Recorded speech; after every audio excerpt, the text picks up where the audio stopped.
నమస్తే. ప్రస్తుతం తొలి వెలుగు జగద్గిరి గుట్టకు వచ్చింది. సో జగద్గిరి గుట్ట గోవిందరాజ స్వామి ఆలయం అనగానే ఈ మధ్య కాలంలో నరహరి స్వామికి సంబంధించి ఒక వీడియో వైరల్ అయింది సోషల్ మీడియాలో. ఆ వీడియోను చూసి హైడ్రా కమిషనర్ రంగనాథ్ సైతం చలించిపోయి ఎందుకు ఈ స్వామి ఈ రకమైనటువంటి వీడియోను బయటకు వదిలారు, ఎందుకు ఆయన ఆవేదన ఏంటి, అసలు అక్కడ జగద్గిరి గుట్ట గోవిందరాజ స్వామి ఆలయం దగ్గర ఎటువంటి కబ్జా జరిగింది, నిజంగానే కోనేరు కబ్జా జరిగిందా లేదంటూ శనివారం రోజు హైడ్రా కమిషనర్ రంగనాథ్ వచ్చి పూర్తి స్థాయి ఎంక్వైరీ చేసిరు. తర్వాత మళ్ళీ బుధవారం రోజు ఇక్కడికి వచ్చి అందరితో మాట్లాడతానని చెప్పి వెళ్ళిపోయినటువంటి పరిస్థితి మనం చూస్తాం. సో ఎవరైతే కన్నీరు మున్నీరైనటువంటి మన నరహరి స్వామి గారు ప్రస్తుతం మనతో పాటున్నారు, మాట్లాడే ప్రయత్నం చేద్దాం. ఒక రకంగా చెప్పాలంటే తొలి వెలుగు డీప్గానే ఈరోజు మధ్యాహ్నం 2 గంటలకు వచ్చింది, ఇప్పుడు సాయంత్రం 5-5:30 అవుతుంది. ఇప్పటివరకు మనం ఎంక్వైరీ చేస్తే ఒక రకమైనటువంటి రాజకీయ శక్తులు అయితే కొన్ని కబ్జాకు గురవుతున్నటువంటి వారి వెనకాల ఉన్నట్టు తెలుస్తూ ఉంది.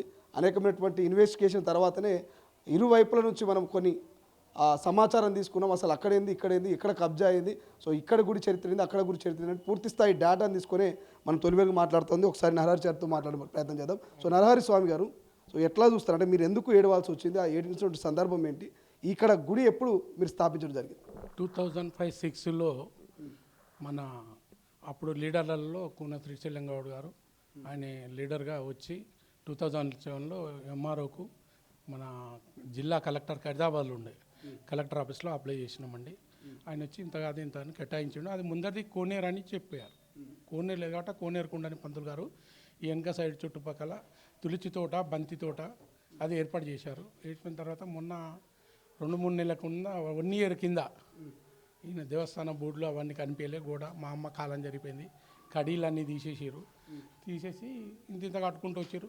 ఇతరులు కూడా వచ్చి ఇక కట్టిన అది గుడి ఇదే గుడి అన్నారు కాబట్టి హిందూ ధర్మం కదా అని వదిలాను. వదిలిన తర్వాత ఆయన ఇటు సైడు బాత్రూమ్లు కట్టి మొన్న కూడగొట్టిన ఇటు సైడు మొత్తం స్వామివారి గుంతలనే మీరు పోయి అబ్జర్వేషన్ చేయండి. ఇప్పుడు రింగులు లోపట ఉన్నాయి, మీద కట్టెలు ఉన్నాయి, లాట్రింగ్ అవన్నీ వేసిండు. వేసి ఇటు దారి పెట్టిండు కోనేరులో. అప్పుడు నేను వైకుంఠ ఒక ఛానల్ వీడియో సెల్లో వచ్చారు. వస్తే అడిగింది అమ్మాయి, ఆ బోర్డులు లొంగినాయి ఇవన్నీ. అప్పుడు బోర్డులు ఏమైనాయి అంటే అప్పుడు బాధ కలిగింది నాకు.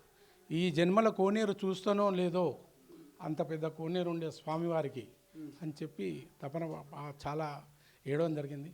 కనీసం మీ ద్వారా నా భక్తికు మరి ఆ స్వామివారి దయతోటి ఉన్న ప్రభుత్వంలో సీఎం గారు శ్రీమన్నారాయణను పంపినట్టు రఘునందన్ సార్ కమిషనర్ ఆ పెద్ద సార్ రావడం జరిగింది. ఆయనే శ్రీమన్నారాయణ రఘునాథ్ సార్ గారు రావడం జరిగింది. మాట ఇచ్చాడు. ఇచ్చిన తర్వాత నా ఫైల్ కానీ నా కష్టం కానీ మొత్తం చెప్పిన సార్ తప్పనిసరి కోనేరుకు నీకు మాట ఇచ్చాను, తప్పనిసరి నేను చేయగలుగుతా అని చెప్పి ఆయన కటాక్షంతో ఆయన రక్షణతో ఉన్నాను. ప్రభుత్వం ఉంటుంది నీ ఎమ్మడి, తొందరపడొద్దు అని చెప్పాడు. మొత్తం ఈ జగద్గిరి గుట్టకు సంబంధించి గుట్ట మీద ఎన్ని ఆలయాలు ఉంటాయి, ఎన్ని ఎకరాల ల్యాండ్ ఉంటుంది గుట్ట మొత్తం? అది మండల్ వాళ్ళు చూసుకోవాలి సార్. నా వరకు నేను చూశాను. నా భక్తిలో నాకు గుండం ఒకటి కావాలి సార్. గుండం తప్ప నాకు ఎవ్వరు పగ కాదు. అందరి రాజకీయ స్ఫూర్తి ఉంది, భక్తుల సందడితోటే ఉన్నా నేను. ఇప్పుడు వచ్చిన ప్రభుత్వంలో కూడా నిన్న వచ్చిన సారు రఘునందన్ సారు, ఆయన ఆశీర్వాదం మా కుటుంబం మీద మా మీద ఉంది.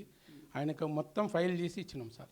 ఇంకొకటి దేవాదాయ శాఖ నుంచి కూడా ఇన్స్పెక్టర్ ఆ సార్ పేరింది పునీత్ సార్ కూడా వచ్చిండు. మొత్తం ఫైల్ చేసి ఇచ్చినాం, సర్వే చేసిండు. బోర్డులు తీయడం కట్టడం తప్ప అని అయితే అన్నాడు. మరి ఆయన ఏం సర్వే చేస్తాడు? నాకు గుండం కావాలి సార్, అంతే. స్వామివారి గుండం కావాలి భక్తుల సందడిలో. పక్కనే ఉన్న శివాలయానికి సంబంధించి ఎవరైతే మీరు కబ్జా చేసినారో వాళ్ళ వర్షన్ కూడా చూస్తే అక్కడ గుండం అనేదే లేదు, కేవలం గుండం అని చెప్తా ఉన్నారు. గత కొన్ని ఏళ్ళ నుంచి కూడా ఇక్కడ గుండం అనేది లేదనేది ఆయన చెప్తా ఉన్నారు. గుండము లేదు అని ఆయన అనుకుంటా కదా సార్. 2000లో నేను వచ్చిన ఆయన ఎప్పుడు గుడ్డి కట్టిండు, ఎప్పుడు అప్లికేషన్లు పెట్టిండు తీయమను. ఆయన గుంత మూసింది 2 తారచెట్ల లోతు అది. అట్లాంటి కళ్యాణ మండపం గులగొట్టిండు ఆయన గోవిందరాజ స్వామిది. మరి మెట్లు కూడా డిస్టర్బ్ చేశారు. ఆయన ఊకున్నా, హిందూ ధర్మం ఉన్నాడు కదా అని ఊకున్నా. నేను ఏం జరిగిందని రేపు భక్తుల సందర్లో తెలుస్తుంది కదా. నేను అనడము ఆయన పగ కాదు, నాకు గుండం స్థలం కావాలి. పాత గొడవలు ఏమైనా ఉన్నాయి ఇద్దరి మధ్య? ఆ గొడవలే ఈ రకమైనటువంటి రాజకీయాల కారణం అవుతున్నాయి? లేదు, రాజకీయం అందరి ఆశీర్వాదంతో ఉన్నాను. అందరి రాజకీయాల్లో అండదండాలు ఉన్నాయి, అందరి రాజకీయ స్ఫూర్తితోటే ఉన్నాను నేను. అందరి రాజకీయంలో కూడా క్రిస్టియన్స్ కూడా ఇక్కడ హెల్ప్ చేస్తారు. ముస్లిం రసీద్ అని వాళ్ళ ముస్లింలు వాళ్ళని కూడా పెద్ద మతంలో ఆయన కూడా గురుపీఠంగా ఉంటాడు. ఆయన కూడా ఆయనని అడగండి, ఈ గుండం ఉందా లేదా అని ముస్లిం వాళ్ళని అడిగితే తప్పనిసరి కవర్ చేస్తారు. అంటే వాళ్ళ వెనకాల ఎవరైనా రాజకీయ నాయకులు ఈ రకంగా నడిపిస్తారా? నాకు అది భక్తి గొప్ప సార్. నేను భక్తిలో ఉన్నా, నాకు గుండం కావాలి. రాజకీయం వద్దు, నాకు గొడవలు వద్దు. ఆయన పగ కాదు, నాకు పక్క అయినా పగ కాదు, నాకు ఒక గుండం కావాలి సార్. సార్ను శరణం వేడినా నేను. సార్ ఒప్పుకున్నాడు, నీకు రక్షణగా ఉంటా, తప్పనిసరి నీ గుండం ఏర్పడుతుంది అని చెప్పిండు. ఆ సంతోషంగా ఆ రోజే అన్నం తిన్నా నేను. 4 రోజులు అన్నం తినలే, 4-5 రోజులు. ఆ రోజు సార్ చెప్పిన మాటతో తోలుకపోయి నన్ను తీసుకుపోయి టీవీ ఛానల్ పెట్టి ఆయన మాట ఇచ్చారు. ఎవ్వరు ఏమన్నా అసలు స్టేట్మెంట్లు కూడా ఇవ్వకు, నేను మంచి ప్రశాంతంగా కూర్చో అని కూడా చెప్పారు. నరహరి గారు అక్కడ చూస్తే పిచ్చి అంత మొలకలు చెట్లు అవన్నీ గడ్డి ఉన్నది. సో ఎందుకు ఎన్ని రోజుల పాటు క్లీన్ చేయలేదా? ఒకవేళ క్లీన్ చేసిన రకంగా మళ్ళీ గడ్డి మొలిచింది? ములిచింది సార్. ఇప్పుడు ఏంటిది అంటే చిన్న పని చేసుకోవాలనుకున్న వేలతో కూడుకున్న పరిస్థితి. ఇక్కడ మా పరిస్థితి ఏంటంటే గుడికి ఎవరైనా సంభావన ఇస్తే నడిచేది, మా జీవితాలు నడుస్తూ ఉంటే ఇక్కడికి వచ్చేదాన్ని మేము బతుకుతా ఉన్నాం. ఇప్పుడు మీరు అడుగుతా ఉన్నారు, కరెక్ట్, నేను వాస్తవం కాదనము. అది క్లీన్ చేసుకోవాలనుకుంటే క్లీన్ చేసిన ప్రతిసారి 5,000 నుంచి 8,000 రూపాయలు ఖర్చు అవుతుంది. గుడి ఆదాయం చూసుకుంటే చాలా తక్కువ, 5,000 కంటే తక్కువ. ఒక్కొక్కసారి 1,000 రూపాయలు కూడా రావు. బయట మేము పూజలు చేసుకుంటూ గుడిని కాపాడుకోవాలన్న ఆలోచనతో నడుస్తూ ఉన్నాం. మేము వేరే ఇంటెన్షన్స్తో ఉండుంటే, వేరే ఆలోచనతో ఉండుంటే, వేరే వాళ్ళలాగా పెద్దగా కాంపౌండ్ వాళ్ళు కట్టుకొని ఫెన్సింగ్లు వేసుకొని దీంట్లో ఇల్లులు కట్టుకొని హ్యాపీగా బతకవచ్చు మేము. మా ఆలోచన అది కాదు. మా దగ్గర ఉన్నప్పుడు మేమే చేస్తున్నాము. కొంతమంది ఈ మధ్య కొంతమంది పిల్లలు వచ్చి వేరే వేరే కాలనీలో ఉండే పిల్లలు వచ్చి హెల్ప్ చేస్తూ ఉన్నారు. ఉన్న చుట్టుపక్కల ఇదంతా క్లీన్ చేయడానికి హెల్ప్ చేస్తున్నారు. మా శక్తికి మించి ఎంత చేయగలుగుతాం అంత చేసుకుంటూ ఉన్నాం. మీరు చూసుకుంటే అడుగుతా ఉన్నారు గుండమే లేదా అన్నప్పుడు మీరు ఈ ఫోటోలలో చూడొచ్చు. ఇదిగోండి, ఈ మూల నుంచి ఆ మూల వరకు కోనేరు లేదు అని చెప్పి వ్యక్తి చెప్తా ఉన్నాడు, కానీ మా దగ్గర సాక్ష్యాలు ఉన్నాయి.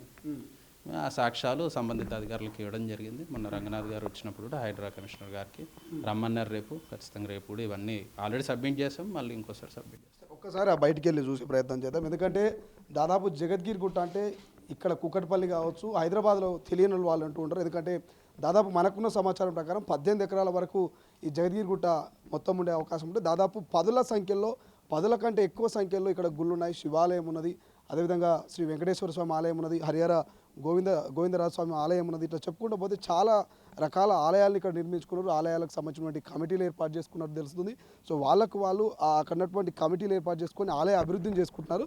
అదే రకంగా ఇక్కడ గోవిందరాజ స్వామి ఆలయము, సో ఎవరైతే మనం చెప్తా ఉన్నామో, సో నరహరి స్వామి ఎవరైతే ఉన్నారో వాళ్ళకి కల్లోకి రావడము, గత 20-30 ఏళ్ల కిందట వాళ్ళు ఇక్కడ గుడిని నిర్మించుకొని దానికి కంటిన్యూ చేస్తూ వస్తున్నటువంటి భక్తులకు నిత్యం పూజలు అందిస్తున్నటువంటి పరిస్థితి మనకు కనిపిస్తుంది. ఎవరైతే భక్తులు వస్తూ ఉన్నారో వాళ్ళకి సంబంధించి కావచ్చు, మనం చూస్తూ ఉంటాము ఏకాదశి కావచ్చు, ఇతర సందర్భాల్లో చాలా వరకు ఇక్కడికి వస్తూ ఉంటారు. పూజలను ఇక్కడ వచ్చి భక్తులు కోరికలు కూడా కోరుకుంటూ ఉంటారు. సో ఆ రకంగా కంటిన్యూ అవుతూ వస్తుంది. బట్ పెద్దగా మనకు డెవలప్మెంట్ అయితే కనిపించట్లేదు. ఎందుకంటే గతంలో తడకలతో నిర్మించినటువంటి ఆలయము ఏదో గోడలతో మాత్రమే ఉంది, నామమాత్రంగానే కనిపిస్తుంది, కానీ పెద్దగా మనకు గుడి అభివృద్ధి అయితే మనకు కనిపించట్లేదు. సో మనం ఇప్పుడు చూస్తున్నటువంటి ఈ కోనేరు ఉన్నదా, ఇక్కడ మనం చెట్లు చూపిస్తూ ఉన్నాం. ఈ కోనేరు కబ్జా అయిందనేది ప్రధానంగా మనకు ఇక్కడ ఉన్నటువంటి నరహరి స్వామి గారు చెప్తా ఉన్నారు, వాళ్ళ తనయుడు చెప్తా ఉన్నారు. సో మనం చూసుకుంటే కూడా ఇక్కడ చాలా వరకు చెట్లు ఉన్నాయి. ఆ చెట్లలో ఒక కోనేరు ఆకారం అయితే మనకు కనిపిస్తుంది. అంటే ఇప్పుడు నీళ్లు లేకపోవచ్చు, బట్ గతంలో నీళ్లు ఉన్నట్టుగా మనకు ఫొటోస్ కూడా చూపిస్తున్నారు. సో మనం స్క్రీన్ మీద కూడా చూసుకోవచ్చు. ఎక్స్క్లూజివ్గా ఇక్కడ ఒక బావి ఆకారంలో, ఒక కోనేరు ఆకారంలో ఉంది. దేవాలయానికి ఎడమ వైపుగా మన గుళ్ళోకి వస్తుంటే కుడివైపుగా మనకు భారీగానే దాదాపు ఒక 5 గుంటల భూమి వరకు ఉండొచ్చు, ఎక్కువనే ఉండొచ్చు, 10 గుంటలు కూడా ఉండొచ్చు. దీని పక్కనే మనకు ఒక బిల్డింగ్ అనిపిస్తుంది. ఇప్పుడు మీరు చెప్పినటువంటి బిల్డింగ్ అదేనండి. అంటే ఎందుకు ఇంతకుముందు ఆ బిల్డింగ్ అసలు లేకుండా అక్కడ వచ్చి ఆలయం కట్టుకుంటా అన్నప్పుడు లోకల్ వాళ్ళు కానీ ఆలయ కమిటీ వాళ్ళు కానీ ఏం చెప్పారంటే అది ఇది అన్ని 2 హిందూ దేవాలయాలే, వారు కూడా శైవక్షేత్రం పెట్టుకుంటా ఉన్నారు, ఉంటే బాగుంటుందన్న ఆలోచన ప్రపోజల్ మన వరకు తీసుకురావడం అయింది. అయితే మన స్టార్టింగ్లో అబ్జెక్షన్ చెప్పినప్పటికీ ఇక అంతకుమించి శక్తికి మేర కొట్లాడలేక, సరే హరిహర క్షేత్రం లాగా ఉంటుంది, ఇక్కడ విష్ణుమూర్తి కేశవ్ లాగా ఉంటే అక్కడ శివుడు ఉంటాడు, ఇద్దరిని దర్శనం చేసుకుంటారని చెప్పి ఆలోచనతో ఒప్పుకున్నాం. మీరు అక్కడ చూసుకుంటే ప్రధాన గోపురం ఏదైతే ఉందో అక్కడ వరకు ఆలయం నిర్మించుకుంటామని స్టార్టింగ్ ప్రపోజల్తో వచ్చారు, కట్టుకున్నారు చిన్నగా. ఇక్కడ ఇంతకుముందు ఉండే సత్రాలను ఏం చేస్తారంటే తీసేసి చిన్నగా నిర్మాణం చేసుకున్నారు 17-18 టైంలో. తర్వాత చిన్నగా టెంపుల్ కట్టుకున్నారు, ఇంత పెద్దగా కట్టుకోలేదు, అప్పుడు కట్టుకున్నంత కట్టుకోలేదు. 2021లో పెద్దగా కట్టుకున్నారు, కరోనా టైంలో దాన్ని వాడుకొని వీళ్ళు పెద్దగా కట్టుకోవడం జరిగింది.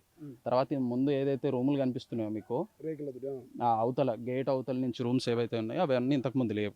అంత 23-24లోనే అయ్యాయి. ఫస్ట్ ఆ చెట్టు అవతల ఉన్న రూమ్ ఏదైతే బ్యానర్స్ కనిపిస్తున్నాయి మీకు ప్లాస్టిక్ స్టీల్ రేకులు, అది వేద పాఠశాలలాగా ఉంచుకుంటాం, గోశాలలాగా ఉంచుకుంటాం అని చెప్పి కట్టుకున్నారు వాళ్ళు. అంటే అప్పుడు కూడా మనం అబ్జెక్షన్ చెప్పాం. బట్ ఇక మా నాన్నగారి శక్తికి మించి చెయ్యలేక వదిలేసుకున్నారు. తర్వాత ఆ చెట్టు తర్వాత ఈ బిల్డింగ్ కట్టుకోవడానికి స్టార్ట్ చేశారు.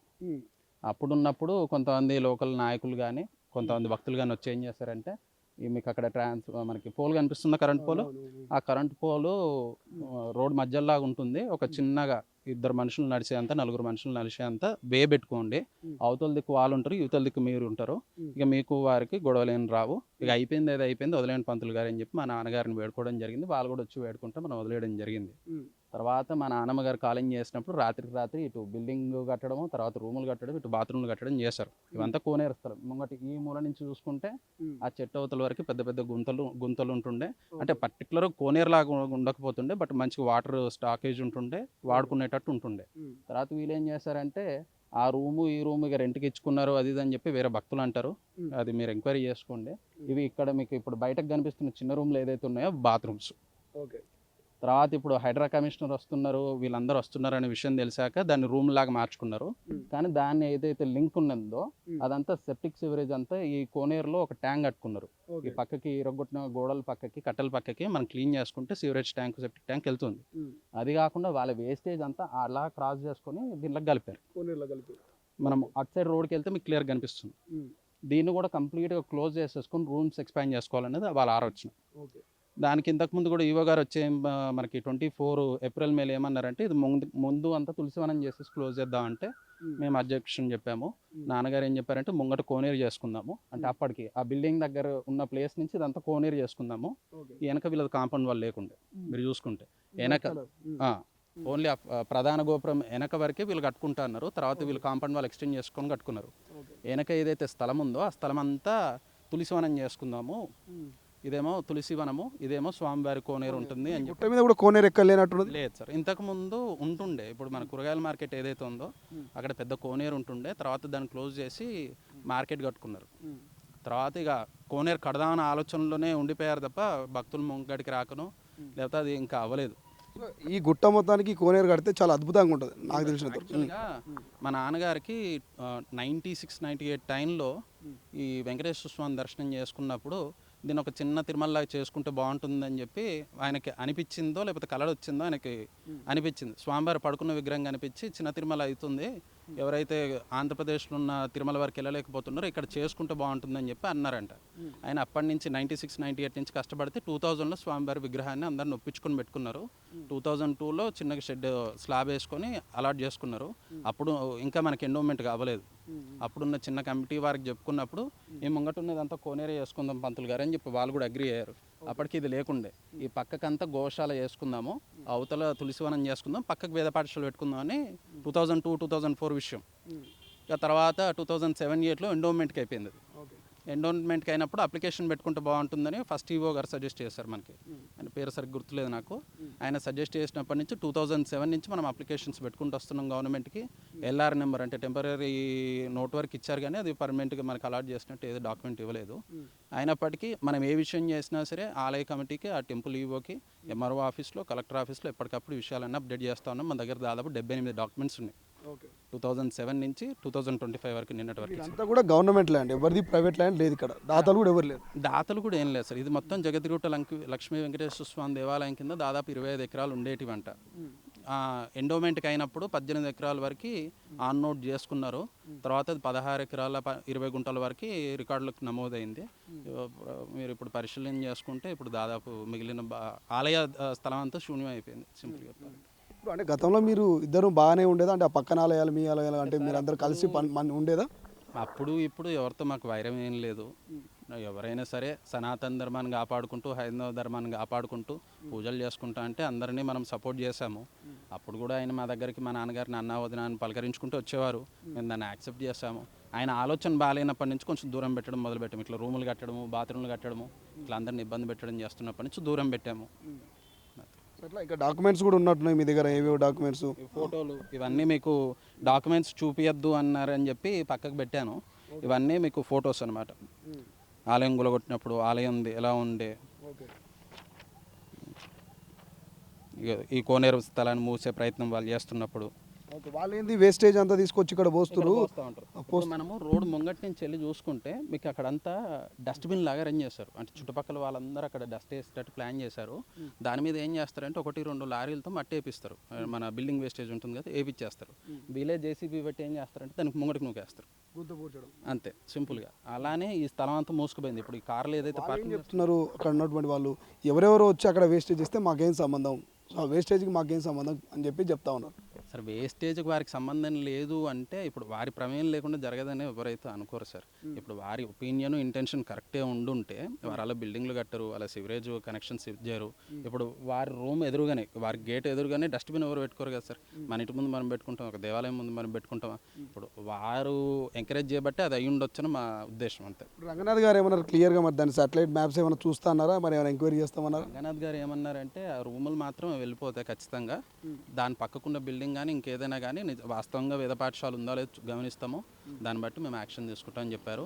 ఈ సివరేజ్ కనెక్షన్ గురించి ఇమీడియట్గా అప్పుడు వచ్చిన జిహెచ్ఎంసీ అసిస్టెంట్ కమిషనర్ ఎవరో వచ్చారు, వారితో మాట్లాడితే ఇమీడియట్గా దానికి కూడా హెల్ప్ చేస్తామని చెప్పి వాళ్ళు చెప్పారు అనమాట. ఫైనల్గా మీరేం రిక్వెస్ట్ చేస్తారు? గవర్నమెంట్ కావచ్చు, హైడ్రా కమిషనర్ రంగనాథ్ కావచ్చు, మీ పక్కనే ఉన్నటువంటి ఆశ్రమం కావచ్చు, ఆ దేవాలయానికి సంబంధించిన వ్యక్తులు ఆలోచన ఏంటి అంటే, మా నాన్నగారి కోరిక ఏంటి అంటే, మన భక్తులు ఎవరైతే తెలంగాణలో ఉన్నారో వారందరూ ఇక్కడ ముంగట పుష్కరం ఏర్పడితే అందులో స్నానం చేసుకుని గోవిందరాజ స్వామి దర్శనం చేసుకుని వెంకటేశ్వర స్వామి దర్శనం చేసుకుంటే బాగుంటుంది. ఇది ఒక చిన్నపాటి టూరిస్ట్ ప్లేస్ లాగా మారుతుంది, టెంపుల్ టూరిస్ట్ ప్లేస్గా డెవలప్ అయితే బాగుంటుంది, కొన్ని వందల మందికి ఉపాధి కలుగుతుందని మా నాన్నగారి ఆలోచన. అందరిలాగా కబ్జాలు చేసుకోవాలనుకుంటే ఇంత మంచి ల్యాండ్లో ఎన్నో ఇల్లులు కట్టుకొని బాగుపడవచ్చు. మేము కూడా ఇదే గుడిని ఇలానే పట్టుకొని కష్టపడతా ఉన్నారు. ఆయనకు 62 సంవత్సరాలు. ఇప్పుడు 62 సంవత్సరాలకి హ్యాపీగా ఉండకుండా ఇవన్నీ ఎందుకు నెత్తిన పెట్టుకుంటాడు సార్? ఇప్పుడు కూడా మా రిక్వెస్ట్ ఏంటిదంటే గవర్నమెంట్తో కావచ్చు, ఎవరితోనైనా కావచ్చు, లోకల్ లీడర్స్తో కావచ్చు, హైడ్రా కమిషనర్తో కావచ్చు, చీఫ్ మినిస్టర్ గారితో కావచ్చు, ఇది ఏదైతే కబ్జా గురి కాబడిన ప్లేస్ ఉందో దాన్ని అంతా డిమాలిష్ చేసి యథాస్థానానికి తీసుకురండి. మాకు భక్తులు సహకరించడానికి రెడీగా ఉన్నారు. భయపడుతున్నారు, కొంతమంది వ్యక్తులకు భయపడుతున్నారు ముందుకు రాకుండా. సో మీరు ఏమైనా బెదిరిస్తున్నారా మిమ్మల్ని కావచ్చు, మీ వెనకాల వచ్చే వాళ్ళు ఎవరైనా బెదిరిస్తున్నారా? సార్ అది ఒక స్థాయి నాయకుడు కావచ్చు, డబ్బున్న పలుకుబడి ఉన్న వ్యక్తి కావచ్చు, ముందుకు వచ్చినప్పుడు ఏమవుతుందంటే చిన్నగా నాలాంటి చిన్న పనులు చేసుకునే వాళ్ళు ముందుకు రావడానికి భయపడతారు. ఇప్పుడు ఎవరైనా పెద్ద స్థాయి వ్యక్తులు, నిన్న రంగనాథ్ గారు లాంటి వారు వచ్చినప్పుడు ఎవరు ఎక్స్పెక్ట్ చేయలేదు. అంతమంది క్రౌడ్ వచ్చి ఒక 50 మంది వరకు వచ్చి ఇలా కంప్లైంట్ చేస్తారని వారు కూడా ఎక్స్పెక్ట్ చేయలేదు. పోలీస్ శాఖ వారు కావచ్చు, హైదరాబాద్ కావచ్చు, ఎవరు ఎక్స్పెక్ట్ చేయకపోవచ్చు. వచ్చి వాళ్ళే స్వయంగా చెప్తున్నారు, సార్ ఇదంతా కబ్జాగా అయిపోయింది, పంతులు గారికి ఏం లేదని వాళ్ళే చెప్తున్నారు. వెనక గోశాల అని చెప్పి ఆక్రమించుకొని డబ్బులు వసూలు చేస్తున్నారు సార్, రూమ్లో వేస్తున్నారు, మీరు చూడండి అని చెప్పి రిక్వెస్ట్ చేసుకున్నారు. అంటే ప్రజల్లో కూడా భావన ఉంది, కానీ ఎవరికి చెప్పుకోవాలో ఎలా చెప్పుకోవాలో అర్థం కాక బాధపడుతూ ఉన్నాం అన్నమాట. నరహరి స్వామి కావచ్చు, ఆయన తనుడైనటువంటి మీరు కావచ్చు, ఇంకా ఇప్పటికి కూడా మీడియా ముందు మాట్లాడడానికి భయపడుతురా, మిమ్మల్ని ఎవరో ఏమో చేస్తారని చెప్పేసి? అంటే చిన్నపాటి బెరుకైతే అలా ఉండిపోయింది సార్. అంటే కొంచెం ఒక స్థాయిలో ఉన్న వ్యక్తులు చిన్నపాటి థ్రెటనింగ్ లాంటిది జరిగింది, ఎవరు అనేది మేము చెప్పము. బట్ మాకు ఎలాంటి ఒపీనియన్ వచ్చిందంటే, ఎవరితో ఏం మాట్లాడితే ఎక్కడ ఎలా గైడ్ చేస్తారో, ఎలా చేస్తారో అని చిన్నపాటి భయంతో సైలెంట్ ఉండడం జరిగింది. రంగనాథ్ గారు వచ్చిన తర్వాత, రంగనాథ్ గారు రాకముందు ఏమైనా మార్పు కనిపిస్తుందా? మీ వెనకాల ఎవరైనా మిమ్మల్ని అబ్జర్వ్ చేస్తున్నట్టు, బెదిరించినట్టుగాను, ఫాలో అవుతున్నట్టుగాను మీకు ఏమైనా అనిపిస్తుందా? మీకు ఏమైనా ప్రాణహాని ఉన్నట్టుగా అనిపిస్తుందా? ప్రాణహాని లాంటివి అయితే ఇంతకుముందు ఉండే సార్, తర్వాత తగ్గిపోయింది. ఇంతకుముందు మనకి ఇక్కడ సర్కిల్ ఇన్స్పెక్టర్ గంగారం గారు అని ఉండే, ఇప్పుడు అసిస్టెంట్ కమిషనర్ DC ర్యాంక్లు ఉన్నారు. 2011-12 టైంలో, అంటే 8 నుంచి 12 టైం వరకు ఆయన మనకి బాగా సపోర్ట్ చేస్తారు. ఇక్కడ వీరు ఏం చేస్తారంటే, అంతమంది పిల్లలు లేరు, వేద పాఠశాల అని చెప్తా ఉన్నారు, కానీ మంది పిల్లలు లేరు. నిన్న సార్ కూడా రికార్డ్ చెక్ చేసినప్పుడు నిజంగానే వేద పాఠశాలనే నడుస్తుందా, లేకపోతే దాని ముసుగులో వేరే నడుస్తుందా? ఆన్ రికార్డులు మేము ఇంతకుముందు కూడా కంప్లైంట్ ఇచ్చే ప్రయత్నం చేస్తాం, బట్ ఎవరు యాక్సెప్ట్ చేయలేదు. ఇదైతే కరెంటు పోల్ ఉందో వారికి మొత్తం 3 కనెక్షన్లు ఉన్నాయి. ఒకటి రెగ్యులర్ కనెక్షన్, బిల్ పే చేసుకుంటున్నారు, మిగతా 2 ఏమో దొంగ కనెక్షన్లు. హైదరాబాద్లో ఎవరికి 24 గంటలు వాటర్ కనెక్షన్ ఉండకపోవచ్చు, ఆయనకు 3 కనెక్షన్లు ఉన్నాయి. అలాంటివి 24 గంటలు ఇప్పటికెళ్ళి ట్యాప్ ఇప్పినా ఆయనకు వాటర్ వస్తాయి. అలాంటి 3 వాటర్ కనెక్షన్లు ఉన్నాయి. సో ప్రభుత్వం కానీ ఇంకా ఆ శాఖ వాళ్ళు కానీ తగు చర్యలు తీసుకుంటూ బాగుంటుంది. ఇప్పుడు ఆలయాల పేర్ల మీద హైందవంగా మేమే ఆలోచన చేస్తామంటే, అన్న కానీ తమ్ముడు కానీ మనోడైనా సరే తప్పు చేసినప్పుడు శిక్ష పడాలి. మనవాడైనా సరే ఆ దేవాలయం వరకు, ఆయన వేద పాఠశాల వరకు, ఆ కింద ఉన్న అంత పెద్ద హాల్లో పిల్లలు పడుకోవడానికి బాగుంటుంది, ఆ ముంగట అంతా వాడుకోవచ్చు, వాష్రూమ్స్కి కానీ దేనికైనా వాడుకోవచ్చు. ఇది ఏదైతే ఎక్స్ట్రాగా ఆయన కబ్జా చేసుకోవడనో, లేకపోతే వేరే ఒపీనియన్తో ఎలా అయినా కట్టుకొని ఇవ్వండి, ఆ స్థలం ఖాళీ చేసుకొని మళ్ళీ కోనేరు పెద్దగా చేసుకుంటే క్షేత్రానికి కానీ మనకు కానీ పూర్వవైద్యం తెచ్చుకోవడానికి బాగుంటుందని మా ఆలోచన. ఫైనల్ ఒక మాట, గత బీఆర్ఎస్ ప్రభుత్వం 10 ఏళ్ల పాటు ఉన్నది. బీఆర్ఎస్ పార్టీకి సంబంధించిన నాయకులు ఉన్నారా, కాంగ్రెసా, లేకపోతే ఎవరుండొచ్చు అనుకుంటున్నారు మీరు, మీ ఒపీనియన్? సరే, మనకు దేవాలయానికి బీఆర్ఎస్ నుంచి వస్తారు, కాంగ్రెస్ నుంచి వస్తారు, బీజేపీ నుంచి వస్తారు, క్రిస్టియన్స్ భక్తులు కూడా వస్తారు. ప్రతి శనివారం వచ్చి దండం పెట్టుకుని పోతారు. జోసఫ్ అని, స్టీఫెన్ అని చెప్పి మా ఫ్రెండ్స్ వాళ్ళు కూడా వస్తూ ఉంటారు. రషీద్ అని చెప్పి ఇక్కడ లోకల్ నాయకుడు, ఆయన ప్రతి శుక్రవారం అభిషేకం చేస్తూ ఉంటాడు. మహమ్మద్ అని చెప్పి హెడ్ కానిస్టేబుల్గా ఉండేవారు, ఇప్పుడు ప్రమోషన్ మీద వెళ్ళిపోయారు. ఆయన ఇప్పటికి పూజలు చేయించుకుంటారు. సో ఒక పార్టీని నేను బ్లేమ్ చేయను సార్, బట్ వాళ్ళకున్న సపోర్టు కంటే డబ్బు ఎక్కువ ఉంది వాళ్ళ దగ్గర. ఏమేమి చేయగలుగుతారు, ఎవరిని ఎక్కించైనా ఆడించగలుగుతారు. మా దగ్గర అంత డబ్బు లేదు. మేమే చిన్నగా సంపాదించుకుంటూ భక్తుల సహకారంతో దేవాలయం భూమిని కాపాడుకుంటూ వస్తున్నాం. ప్రజెంట్ ఏంటిదంటే ఈ భూమి దాదాపు ఎకరం వరకు ఉంటుంది. ఇది కొన్ని కోట్లు బలుకుతుంది. దీన్ని ఎలా అయినా చేసుకోవాలని కొంతమంది నాయకులు కావచ్చు, ఇంకెవరైనా కావచ్చు ప్రయత్నం చేస్తున్నారు. కానీ ఆ నాయకులు కూడా కొంతమంది మన గుడికి వచ్చే భక్తులే, మనకు దండం పెట్టేవాళ్ళే. అంటే దండం మనకు పెట్టడం అంటే స్వామివారికి దండం పెట్టేవారే, మీకు సహకరిస్తామని చెప్పేవాళ్ళే. కానీ ఎవరు ఇట్లా ముంగటికి వచ్చి దేవాలయం కానీ లక్ష్మీ వెంకటేశ్వర స్వామి దేవాలయం కావచ్చు, గోవిందరాజస్వామి దేవాలయం కావచ్చు, మనం పుష్కరం నిర్మాణం చేసుకోవడానికి అయితే ముందుకు వెళ్ళట్లేదు. 24 సంవత్సరాల నుంచి ఇదే పోస్ట్ పోన్ అవుతూనే వస్తుంది అన్నమాట. ఫైనల్గా ఇక్కడ ఒక బోర్డు అన్నారు, ఏమైనా కనిపిస్తుందా ఈ టైంలో మనకు? అది ఇక్కడ మనకి మామూలుగా కాంపౌండ్ వాల్ పక్కకు ఒక బోర్డు ఉండాలి. దాని పక్కకి ఇప్పుడు బేస్మెంట్ వేసి కూలగొట్టేశారు, అక్కడ 2వ బోర్డు ఉండాలి. ఈ రూమ్లో వేసిన చోట 3వ బోర్డు ఉండాలి. దీని సెంటర్లో 4వ బోర్డు ఉండాలి. దాన్ని తీసుకొని మెయిన్ రోడ్ పక్కకు పెట్టారు, అదొక్క బోర్డు కనిపిస్తుంది. అవును, అదొకటే బోర్డు కనిపిస్తుంది మనకి. సో ఇది ఒక విషయం సార్, ఇది ఇప్పుడు నిన్న ఇదంతా అయ్యింది కదా, అక్కడ మీరు చూడొచ్చు సామాన్లు షిఫ్ట్ చేస్తూ ఉన్నారు. ఆ బీరువా అవి ఇవంతా షిఫ్ట్ చేస్తూ ఉన్నారు. ఒక ఆవును కూడా తీసుకొచ్చారు ఇంతకు ముందే, నేను ఆ ఫోటో కూడా చూపిస్తాను. ఏమంటారు గడ్డి, దాని గ్రాస్ అవి అన్నీ తీసుకొచ్చి అరేంజ్మెంట్ చేసుకుంటున్నారు. సో ఎట్లా అంటే మళ్ళీ రేపు ఎవరైనా ఎంక్వైరీకి వచ్చినా బుధవారం రోజు మళ్ళీ వస్తూ అన్నారు కదా, ఆ టైం వరకు అంతా గోశాల ఉంది, వేద పాఠశాల ఉంది, అంతా చూపించుకుని ప్రయత్నం చేస్తూ ఉన్నారు. మొన్నటి వరకు రెంట్లు. ఇక అది నేను చెప్పలేను సార్, ఇక భక్తుల మాట అయితే అది. నోటీస్, ఈ స్థలము శ్రీ లక్ష్మీ వెంకటేశ్వర స్వామి దేవస్థానము జగద్గిరిగుట్ట దేవాదాయ ధర్మాదాయ శాఖకు చెందినది. Survey number 348/1. ఆక్రమణదారులు, శిక్షార్హులు. పుష్కరిణి స్థలము, మట్టి పోయవద్దు. నిర్వహణాధికారి ఇట్లు కమిషనర్ అంటూ క్లియర్గా అనిపిస్తుంది. సో ఒకసారి మనం చూసుకోవచ్చు. సో పుష్కరిణి స్థలము అంటే కోనేరు స్థలం అన్నట్టుగా మనకు క్లియర్గా తెలుస్తూ ఉంది. సో మొత్తం ఇట్లాంటివి 4 బోర్డులు ఉన్నాయి. అయితే 4 ఉండేది సార్, వెనకకి 2 ముందుకు 2 ఉండాలి.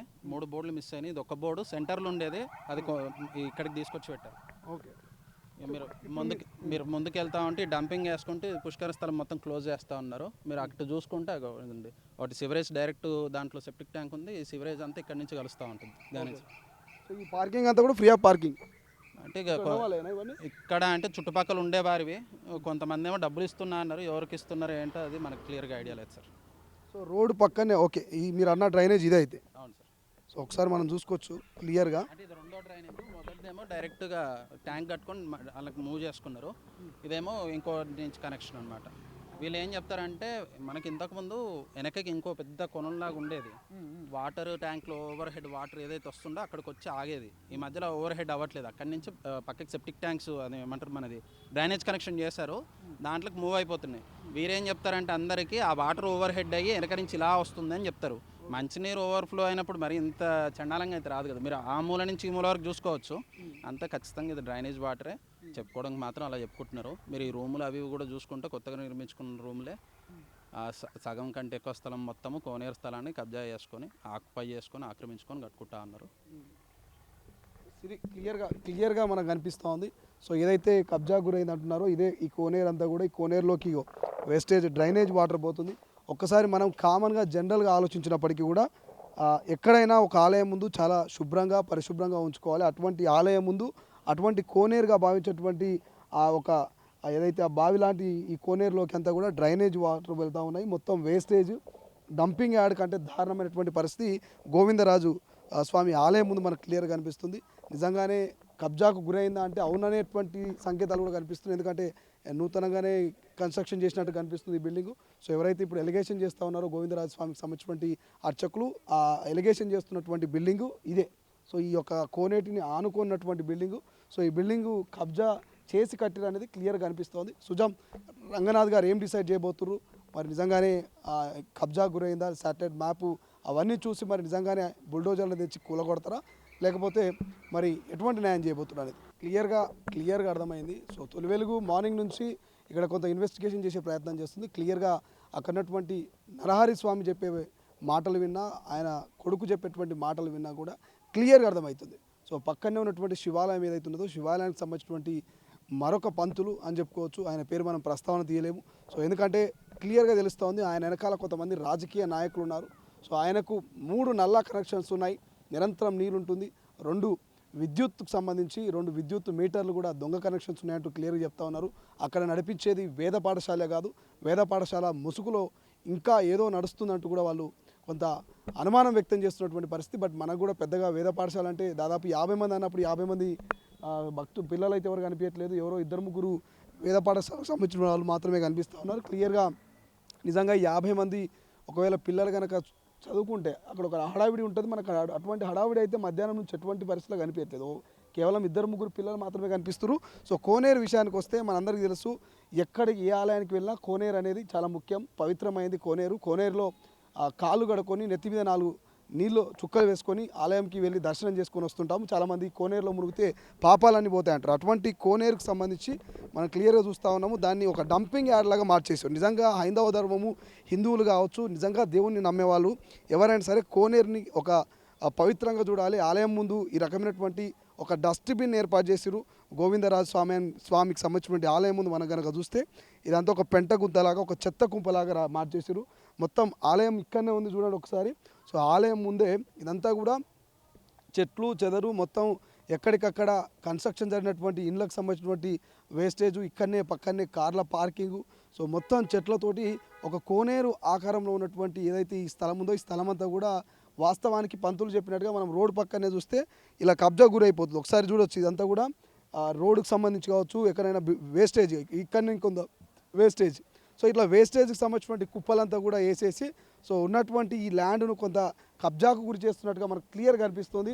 ఎందుకంటే మెల్లమెల్లగా ట్రాక్టర్లు లేదంటే చిన్నగా ఏవైతే వెహికల్స్లో ఆ వేస్టేజ్ అంతా తీసుకొచ్చి పోయడం, దాని పక్కనే మరొక బిల్డింగ్ను కన్స్ట్రక్షన్ చేయడం, ఇట్లా మనం చాలా చోట్ల చూసినాం. సో క్లియర్గా అయితే శాటిలైట్ మ్యాప్ ద్వారా కూడా రంగనాథ్ చెక్ చేస్తా అని చెప్పాడు. గతంలో 2024 కంటే ముందు ఎట్లుంది, 2024 తర్వాత ఎట్లుంది, హైడ్రా రాకముందు ఎట్లుంది, హైడ్రా వచ్చిన తర్వాత ఎట్లుంది, సో పూర్తిగా శాటిలైట్ మ్యాప్ చెక్ చేసి ఖచ్చితంగా ఒకవేళ అక్రమ కట్టడం అని తేలితే మాత్రం ఖచ్చితంగా అక్రమ కట్టడాన్ని కూల్చేస్తామంటూ హైడ్రా కమిషనర్ రంగనాథ్ క్లియర్గా చెప్పిండు.